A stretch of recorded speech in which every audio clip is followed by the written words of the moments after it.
이 식물 하나 때문에 당신 집에 복이 안 들어오는 걸 수도 있습니다. 부자 집엔 절대 두지 않는 식물. 근데 대부분의 집엔 꼭 하나씩은 있더라고요. 겉보기엔 예쁘고 생기 있어 보이지만 풍수에서는 기운을 막는 장애물로 불리는 식물입니다. 여러분도 혹시 아무 생각 없이 거실이나 화장실에 식물 하나 두셨나요? 근데 이상하게 집안 공기가 탁하고 가라앉은 느낌이 들진 않으세요? 실제로 풍수 전문가들 사이에선 이 식물은 부자의 집에 없다는 말이 있을 정도입니다. 저도 처음엔 믿지 않았습니다. 근데 실제 사례를 보고 직접 실험해보고 나니 확신이 생겼어요.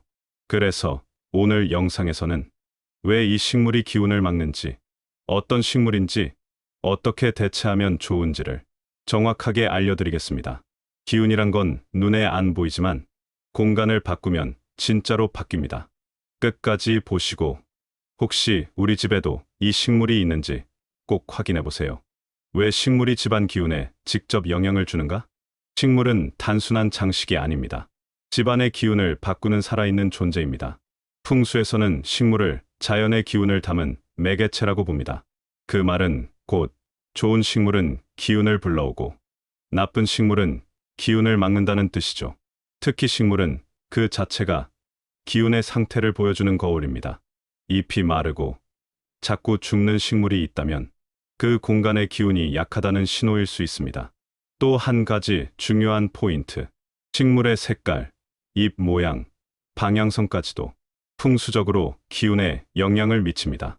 예를 들어 잎이 뾰족하고 날카로운 식물은 공격적 기운을 만들고 둥글고 부드러운 잎을 가진 식물은 편안하고 안정된 기운을 만듭니다. 이걸 모르고 아무 식물이나 두면 오히려 기운이 엇나가고 재물운과 건강운에 방해가 될 수 있어요. 그래서 부자들은 식물을 그냥 예쁘다고 두지 않습니다. 기운의 흐름과 상징, 배치까지 따져서 고릅니다. 그리고 그들이 절대 두지 않는 식물이 하나 있습니다. 바로 지금부터 그 식물의 정체를 알려드릴게요. 집안 기운을 막는 대표적인 식물 3가지. 첫 번째, 선인장입니다. 가시가 많고 뾰족한 기운을 가진 식물이에요.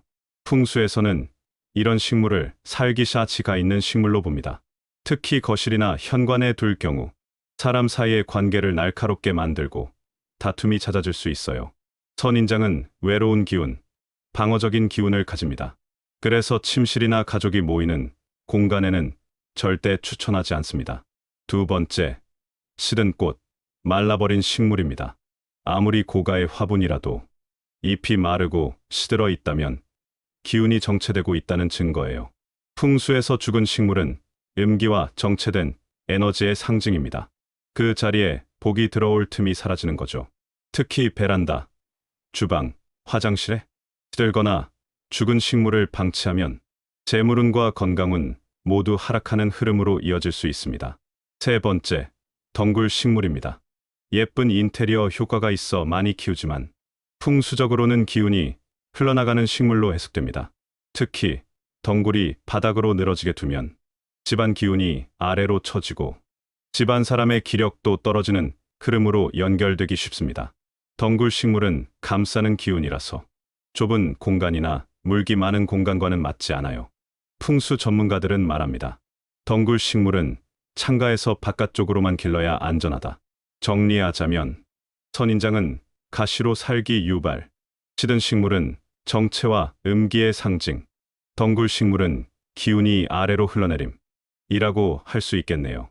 지금 집에 이 셋 중 하나라도 있다면 위치 조정하거나 정리하는 걸 진지하게 고민해 보세요. 이 식물이 왜 해로운가?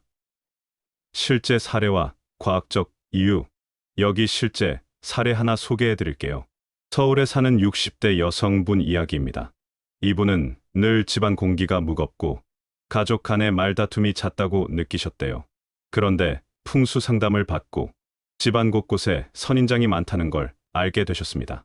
현관, 거실, 심지어 침실 책상 옆에도 작은 선인장 화분이 여러 개 놓여 있었던 거죠.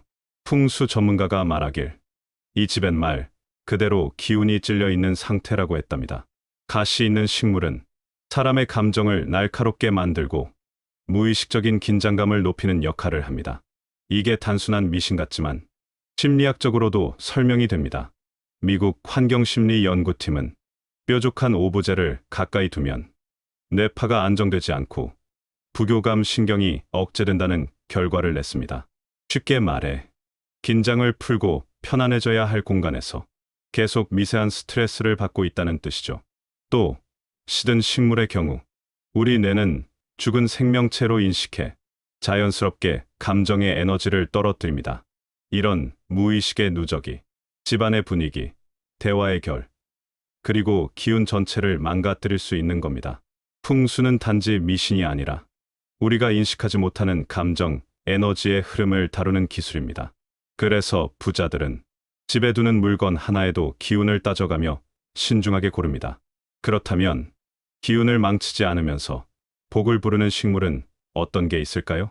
첫 번째 추천은 산세베리아입니다.